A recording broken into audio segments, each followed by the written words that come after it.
Bismillahirrahmanirrahim. Alhamdulillahirabbil alamin. Wassalatu wassalamu ala asyrafil anbiya'i wal mursalin wa ala alihi wa sahbihi ajma'in. Rabbi shrah li sadri wa yassir li amri wahlul 'uqdatam min lisani yafqahu qawli. Rabbi zidni 'ilman nafi'a warzuqni fahman wasi'a. Rabbi yassir wa la tu'assir, Rabbi tamim bi khair. Alhamdulillah, pertama-tama marilah kita bersyukur kehadrat Allah Subhanahu wa taala kerana dengan limpah dan kurnianya, limpah kurnia dapat lagi sama-sama kita berada dalam majlis ilmu pada malam ini. Mudah-mudahan Allah Subhanahu wa taala memberikan ganjaran pahala yang besar kepada kita, insya-Allah. Qala al-musannif rahimahullahu taala wa nafa'ana bi 'ulumihi fid dharain amin. Kata pengarah rahimahullahu taala, dan telah ittifaq bagi Syekh Abdul Qadir Al-Jailani bahawasanya pekerjaan ini, apa dia pekerjaan ini, iaitu bunyi seruan daripada pihak langit dengan katanya seruan, hai Abdul Qadir, sesungguhnya telah kami harus bagi kamu segala muharramat dan kami gugurkan daripada engkau segala wajibat. Maka berkata ia Abdul Qadir, jahatlah engkau, hai orang yang kena laknat. Maka bahawasanya aku tiada terlebih mulia atas Allah Ta'ala daripada Nabi Muhammad sallallahu alaihi wasallam. Maka dijawabnya, telah diberi taufik akan dikau, hai Abdul Qadir, sesungguhnya telah aku penuh fitnahkan dengan dia orang-orang yang dahulu daripada engkau 70 siddiq. Ini satu kisah berkenaan dengan orang yang cerita Sultanul Awliya, cerita kisah berkenaan dengan seorang ulama yang terkenal, sampai dia gelar sebagai Sultanul Awliya, sultan bagi segala wali-wali Allah. Jadi ini adalah berkenaan dengan akidah. Ini ada kalau orang yang akidahnya longgar, kalau orang yang tak belajar ilmu tauhid, kalau orang yang tak belajar ilmu akidah, ilmu usuluddin, nescaya mereka ni akan terpesona, akan terpengaruh dengan kata-kata yang keluar, yang turun daripada langit. Kita tengok suara siapa tu. Dia kata, dan telah ittifaq, telah bersetuju bagi Syekh Abdul Qadir Al-Jailani. Bersetuju dengan cerita ni, bahawasanya pekerjaan ini, apa dia pekerjaan ini, iaitu bunyi seruan daripada pihak langit. Dia panggil, dalam bahasa Arab dia panggil hatif. Hatif ni maksudnya satu suara yang kita tidak nampak tuan. Tuan empunya suara. Macam suara apa? Suara daripada langit. Suara daripada tak tahu siapa, daripada malaikat ke daripada siapa tak tahu. Satu seruan. Jadi seruan ni dia kata kepada Syekh Abdul Qadir Al-Jailani dengan katanya seruan. Dia kata apa? Dia kata, hai Abdul Qadir. Abdul Qadir sini Abdul Qadir Al-Jailani. Abdul Qadir Al-Jailani. Ya Abdul Qadir, hai Abdul Qadir, sesungguhnya telah kami harus bagi kamu segala muharramat. Kata suara tu kepada Syekh Abdul Qadir, dia kata, wahai Abdul Qadir, sesungguhnya telah kami haruskan, membolehkan bagi kamu segala muharramat, segala perkara-perkara yang diharamkan oleh Allah Subhanahu wa taala. Ni suara, apa panggil suara syaitan. Suara iblis. Dia nak menguji kita, nak menguji iman kita, nak menguji tauhid kita, nak menguji kepercayaan i'tiqad kita. Adakah kita percaya suara tu, ataupun kita mengingkari. Kalau orang yang tidak ada akidah, dia tak kuat, tak kokoh, dia kata suara ni daripada Tuhan lah. Suara ni daripada Allah Ta'ala lah. Tuhan lah perintah ni. Tapi bagi orang yang akidah yang kokoh, dia tak akan terpesona, tak akan terpengaruh, tak akan terpesona dengan suara-suara tersebut. Dia kata mana? Dia kata, wahai Abdul Qadir, sesungguhnya telah kami harus, yakni membolehkan, menghalalkan bagi kamu segala muharramat. Sebab muni wali dah Syekh Abdul Qadir. Jadi kami ni, maksudnya daripada pihak Tuhan lah.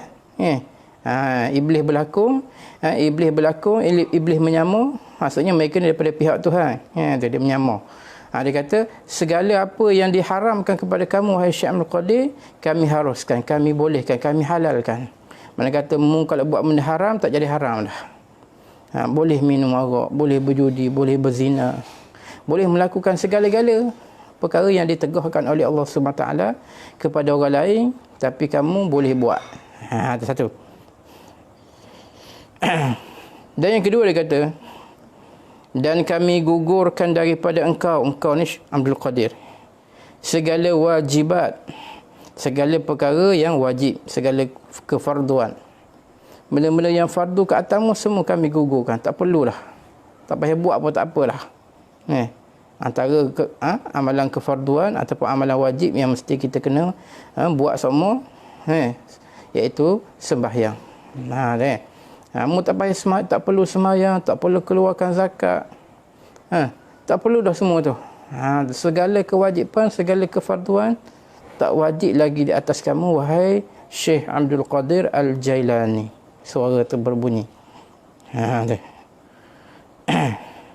Jadi kalau orang yang tidak ada iman ataupun iman dia tak kukuh, dia tak belajar ilmu tauhid, dia tak mengaji ilmu sifat 20, dia kata benda ni, suara ni daripada Tuhan lah, daripada Allah Subhanahu Taala. Daripada sebab itu semalam kita imbas kembali yang semalam, bahawasanya musannif rahimahullahu taala dia ada kata, perkara yang wajib terutamanya sembahyang, dan perkara-perkara yang lain, demikian juga perkara-perkara yang diharamkan kepada kita, minum arak, benda tu semua tu kita kena tunaikan. Maksudnya setiap benda yang fardu kita kena buat, setiap perkara yang haram kita kena tinggalkan. Benda tu tak akan gugur daripada kita sekali-kali, hatta kalau kita sakit sekalipun, uzur sekalipun, macam semayang. Semayang tak akan gugur daripada kita. Siapalah kita hilang akal, siapalah kita nyanyuk, siapalah kita tak tahu benda satu, gila, tu baru orang panggil tak wajib dah di atas kita sembahyang. Tapi selagi ada akal lagi tu kena sembahyang. Jadi orang yang mengatakan tak wajib bagi dia sembahyang, orang yang menyatakan perkara yang haram bagi dia jadi halal, halal bagi dia minum arak, halal bagi dia berzina, halal bagi dia berjudi, halal bagi dia makan harta orang, sembahyang tak wajib dah bagi dia, puasa tak wajib dah bagi dia, zakat tak wajib dah bagi dia, haji tak wajib dah bagi dia. Semalam tu kan, orang yang beriktikad macam tu, orang yang kata macam tu, maka iman dia jatuh, akidah dia jatuh. Hukum dia kufur, na'udzubillah min zalik. Bahkan kata Imam Al-Ghazali rahimahullah ta'ala, membunuh orang yang macam ni seorang lebih baik daripada, lebih mulia daripada membunuh 100 orang kafir yang asli. Sebab mudarat dia lebih besar.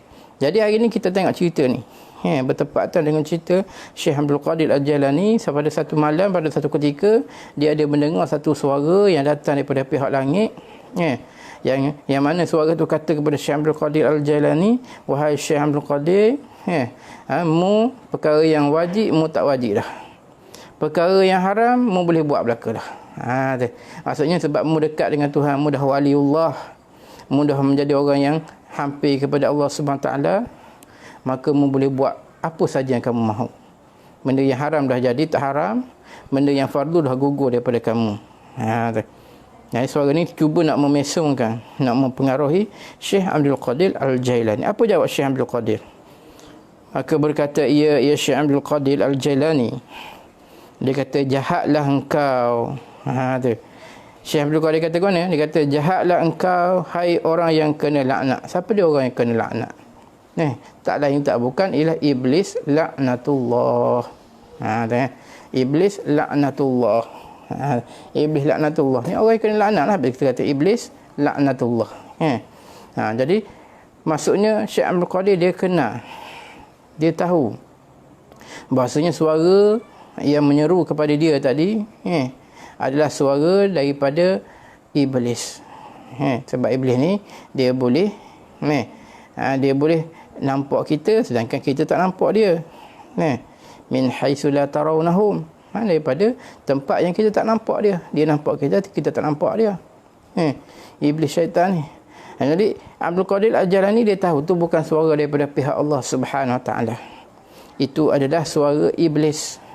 Cuba mempengaruhi, cuba nak merosakkan akidah, keyakinan Syekh Abdul Qadir Al-Jailani, supaya dia meninggalkan segala kefarduan Allah Subhanahu Wa Taala, dan membuat segala perkara yang diharamkan oleh Allah Subhanahu Wa Taala.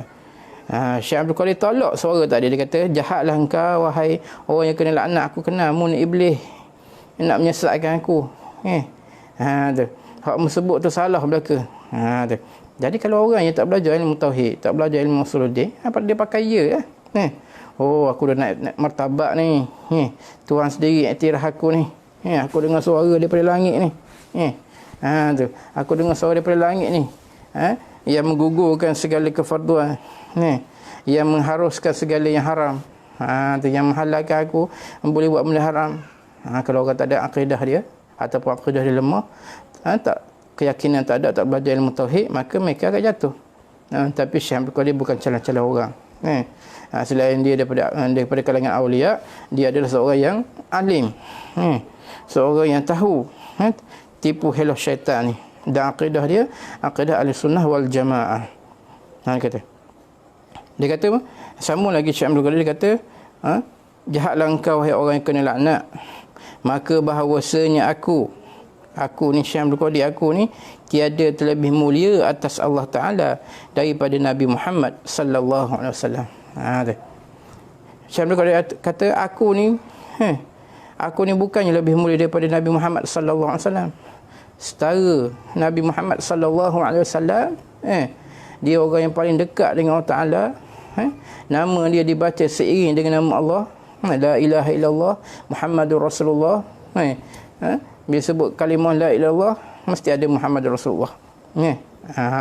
Dalam kalimah syahadat, setiap orang yang nak masuk Islam tak sempurna Islam iman dia kalau tak mengucap kalimah, dua kalimah syahadat, asyhadu an la ilaha illallah wa asyhadu anna Muhammadar Rasulullah.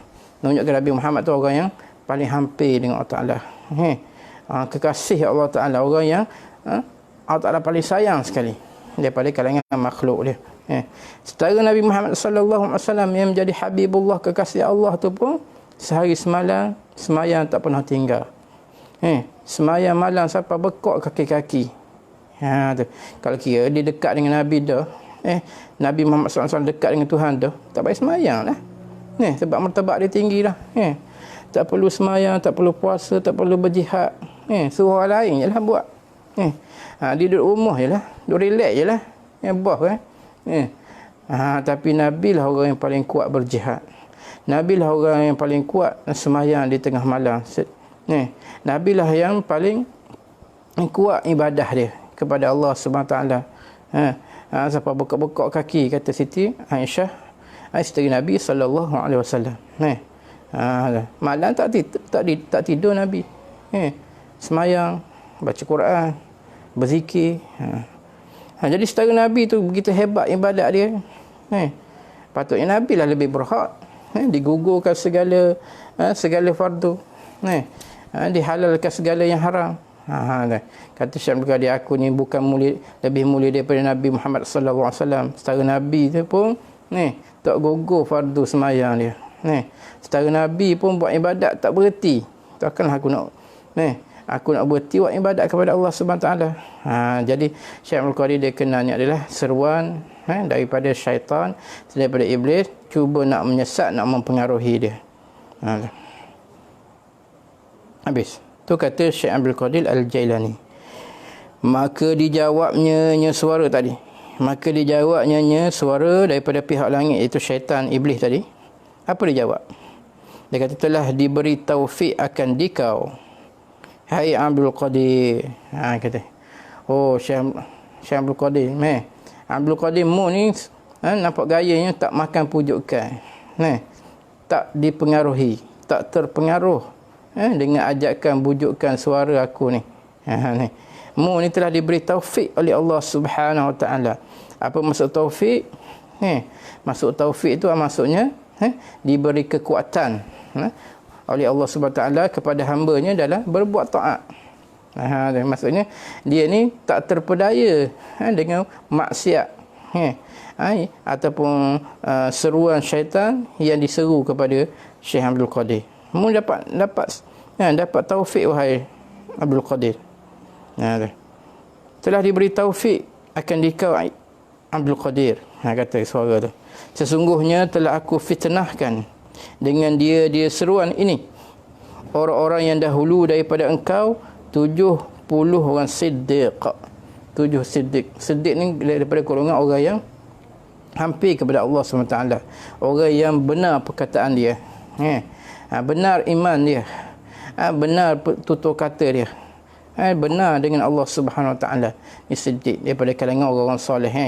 Yang mana kita baca surah Fatihah, siratal ladzina an'amta alaihim. Kita minta ihdinas siratal mustaqim, tunjukkanlah aku jalan yang lurus. Siratal ladzina an'amta alaihim, jalan yang lurus tu jalan siapa? Itulah jalan-jalan orang yang kau beri nikmat ke atas mereka. Siapa dia jalan orang yang kau beri nikmat? Dalam surah dalam Quran disebut nak mentafsirkan an'amta alaihim ni minan nabiyyin, daripada golongan nabi, was-siddiqin, dan golongan siddiq, wasyuhada, dan golongan orang mati syahid, was-salihin, dan golongan orang soleh.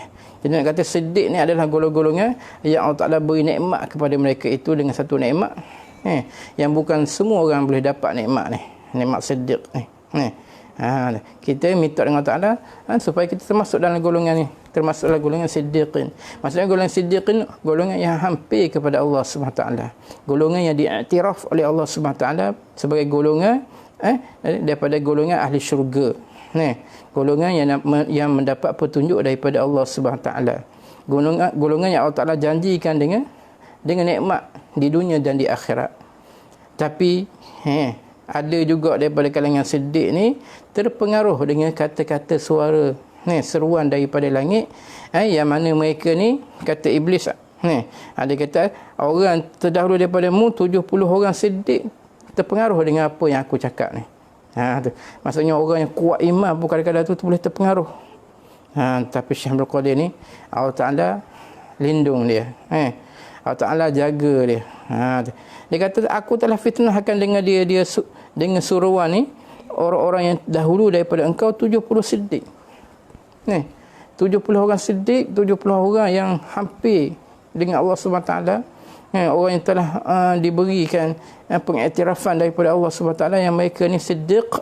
70 orang siddiq pun terpengaruh dengan seruan iblis tadi.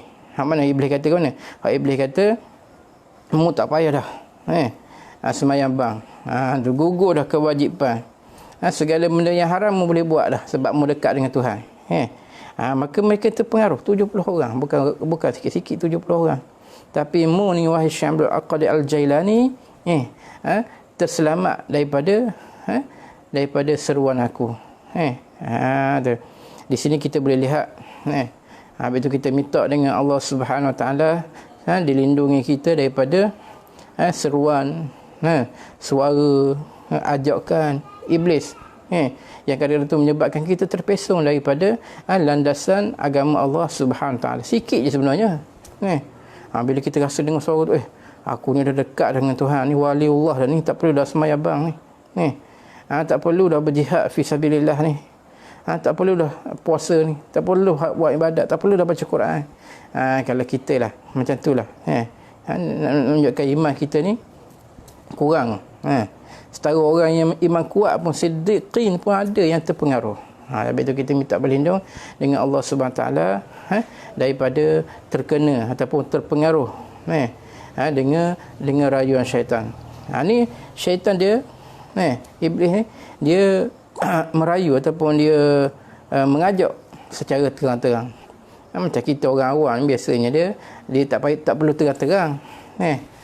Dia pujuk rayu melalui hati kita je. Tu. Habis itulah. Kalau kita belajar ilmu tasawuf, itulah untuk kita jaga hati kita daripada rayuan syaitan. Syaitan kata, mu ni kuat sangat ibadat, tak perlu dah Sebab mu ni hampir dah dengan Allah Ta'ala. Kalau tu mari lintasan dalam hati kita tu.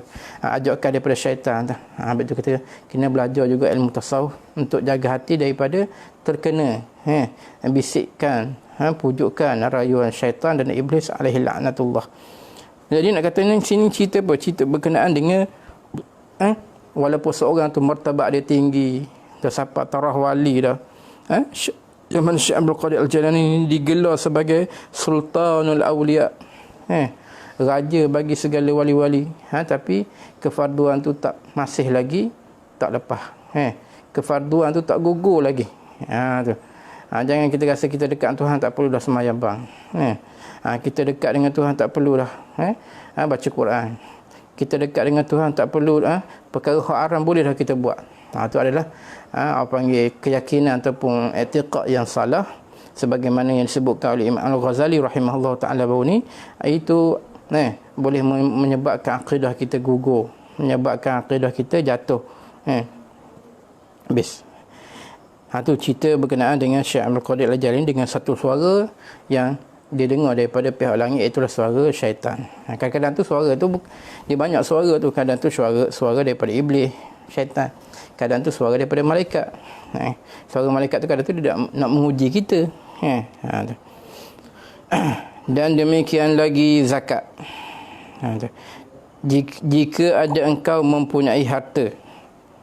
Dan demikian lagi seperti mana sembahyang juga. Yang mana baru ni dia kata sembahyang ni adalah satu perkara, satu amalan yang wajib kita kena buat. Tu. Hak mana sembahyang ni kalau kita tinggalkan dengan sengaja berdosa. Tapi kalau kita kata sembahyang ni tak wajib, tu. Kita menggugurkan umpama sembahyang ni, maka seorang tu boleh jatuh akidah dia. Macam sembahyang tu juga berkenaan dengan amalan zakat. Zakat juga wajib. Kalau siapa nisab cukup syarat dia, wajib kita kena keluarkan lah zakat ni. Jika ada engkau itu mempunyai harta. Jangan kita kata zakat ni tak wajib. Tapi itu selepas daripada kewafatan Nabi SAW, pada zaman Sayyidina Abu Bakar As-Siddiq, ada satu golongan yang mendakwa zakat itu tak wajib bagi mereka. Golongan murtad. Golongan ni Sayyidina Abu Bakar As-Siddiq dia memerangilah golongan ni sebab mereka telah murtad daripada agama Islam, sebab mereka ni menggugurkan kewajipan berzakat. Tu.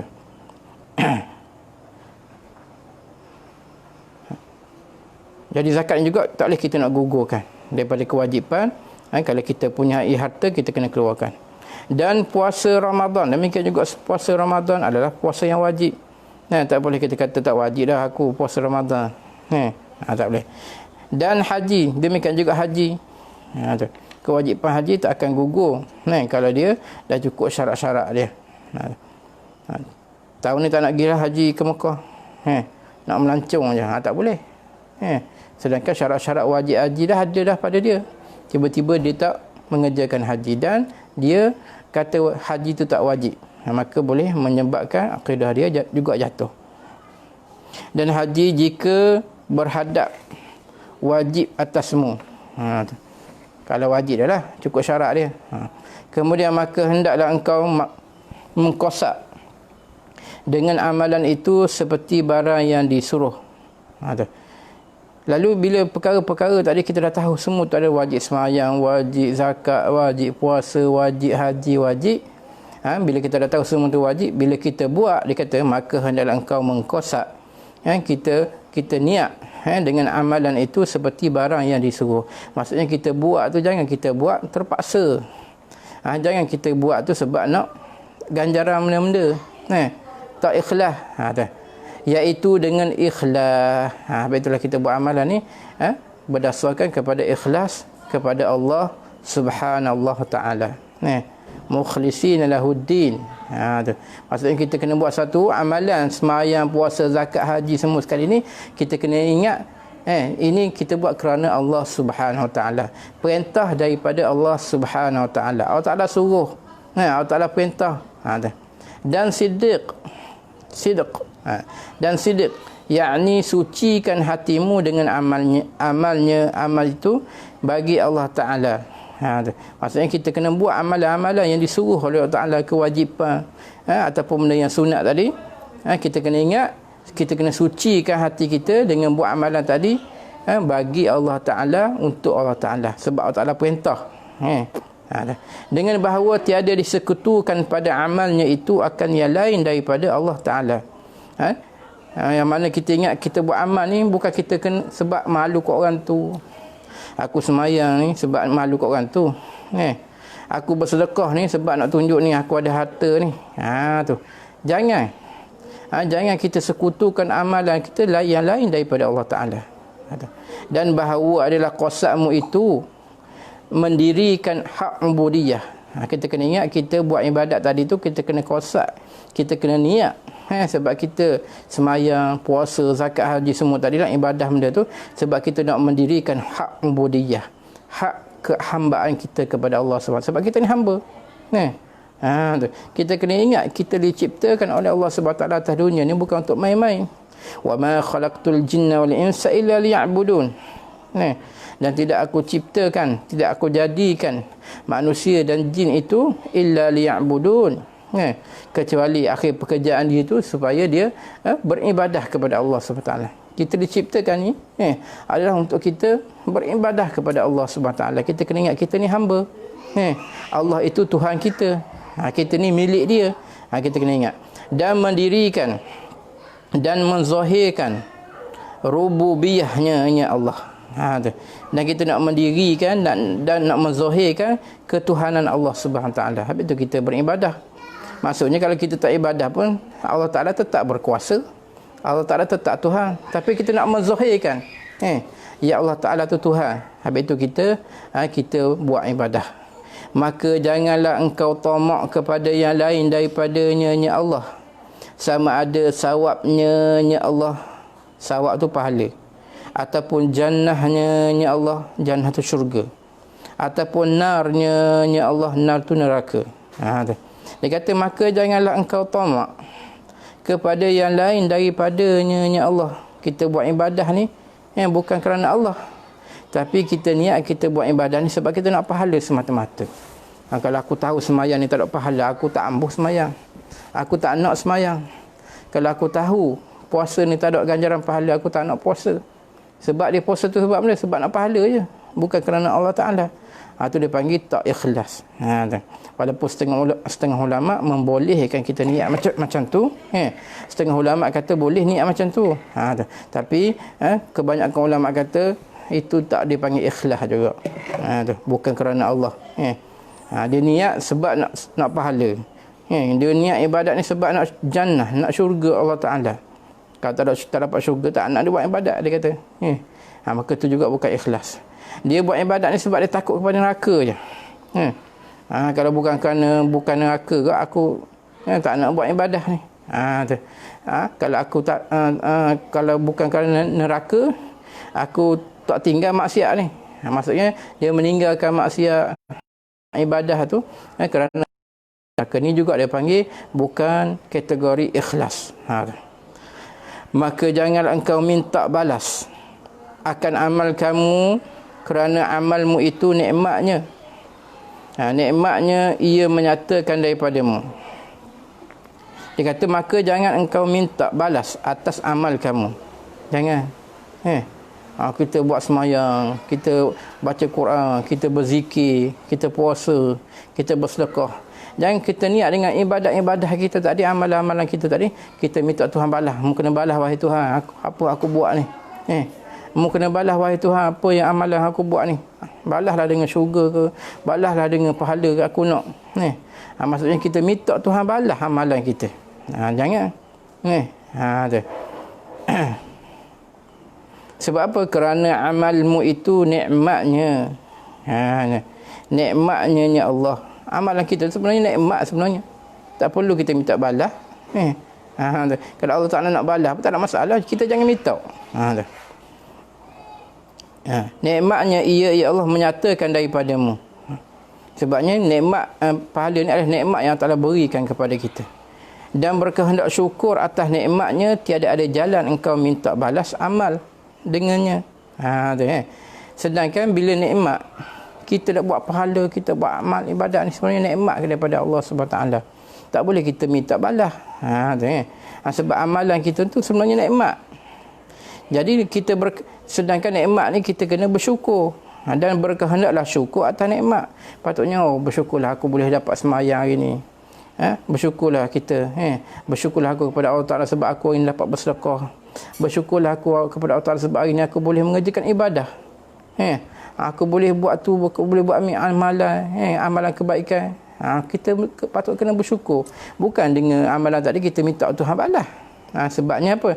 Sebab amal ibadah ni dipanggil nikmat daripada Allah Subhanahu taala. Ramai daripada kalangan hamba Allah Subhanahu taala, tapi mereka tak buat ibadah. Sebab apa? Sebab mereka tak dapat nikmat tu. Dia kata dan berkehendaklah syukur atas nikmat. Tiada ada jalan engkau meminta balas amal dengan yang kurniakan, yang kurnianya nikmat tu. Yang mana ia zahirkan padamu dan dibangsakan kepadamu juga. Tak bolehlah kita orang beri nikmat pada kita, kita nak minta balas pula dah. Patut kita bersyukur. Orang beri nikmat, siapa dia beri nikmat pada kita, boleh kita ibadat Allah Taala, patut kita bersyukur. Tiba-tiba kita minta Allah Taala balas, maka ni adalah satu kesalahan. Itulah kita buat amal ibadah, mesti kita kena ingat yang boleh kita dapat buat amal ibadah ni adalah daripada taufik dan hidayah daripada Allah Subhanahu Wa Taala. Ramai mana orang yang Allah Taala beri mereka ni kekuatan, beri kekayaan, beri macam-macam, tapi mereka ni tak boleh buat ibadah, malah semayang bang pondok, semayang jemaah pondok, puasa pondok, tapi duduk senang, badan sihat, duit banyak. Kita ni hak tak berapa sihat, kita ni hak tak berapa ada harta, tapi ibadah sempurna boleh buat. Ini menunjukkan nikmat kita. Orang hak harta banyak tadi, yang dirasa harta tu hanya nikmat, sedangkan dia tak tahu amal ibadah tu nikmat dia lebih besar daripada harta benda. Betullah kita buat ibadah, kita kena ingat amal ibadah kita tu adalah nikmat yang Allah Ta'ala beri kepada kita. Yang mana nikmat ni bukan semua Allah Ta'ala beri, tak sebagaimana harta benda, tak sebagaimana kesihatan. Semua orang boleh, semua orang dapat. Tapi nikmat ibadah ni orang tertentu, orang yang dipilih oleh Allah SWT sahaja. Demikian juga kita belajar ilmu agama ni, bukan semua orang dapat nikmat belajar ilmu agama. Belajar ilmu agama ni juga adalah satu ibadah. Maka nikmat belajar ilmu agama ni bukan semua orang boleh. Orang tertentu saja. Pada malam ni berapa orang je? Berapa orang je boleh dengar kuliah kita ataupun pengajian kita pada malam ni? 8 orang je. 8 orang je boleh tengok malam ni pengajian kita. Mana lagi beribu-ribu orang? Mana lagi beratus-ratus orang? Mereka ni kadang tu dia ada program ni sendiri. Tapi nak katanya kita antara orang yang dipilih oleh Allah Subhanahu taala, orang yang diberi nikmat oleh Allah Taala, dapat melakukan ibadah pada malam ni dengan belajar mengaji ilmu agama. Mudah-mudahan Allah Taala memberkati kepada kita pada malam ni, insya-Allah. Jadi rasanya setakat tu dulu, insya-Allah kita akan sambung kembali. Maka ialah jalan yang mustaqim, yang terlebih harus daripada rambut dan terlebih tajam daripada pedang. Jadi kat tu dulu, insya-Allah. Kalau tak ada apa, kita akan sambung lagi. Wallahu subhanahu wa ta'ala alam. Rabbana atina fid dunya hasanah wa fil akhirati hasanah wa qina azabannar. Wa sallallahu ala sayyidina Muhammad wa ala alihi wa sahbihi wa baraka wa sallam. Walhamdulillahi rabbil alamin. Mari sama-sama kita tutup majlis kita dengan tasbih kafarah dan surah Wal Asr. Bismillahirrahmanirrahim. Subhanakallahumma bihamdika asyhadu an la ilaha illa anta astaghfiruka wa atubu ilaik. Bismillahirrahmanirrahim. Wal 'asri innal insana lafi khusr illa alladhina amanu wa 'amilus solihat wa tawassaw bil haqq wa tawassaw bis sabr. Assalamualaikum warahmatullahi taala wabarakatuh.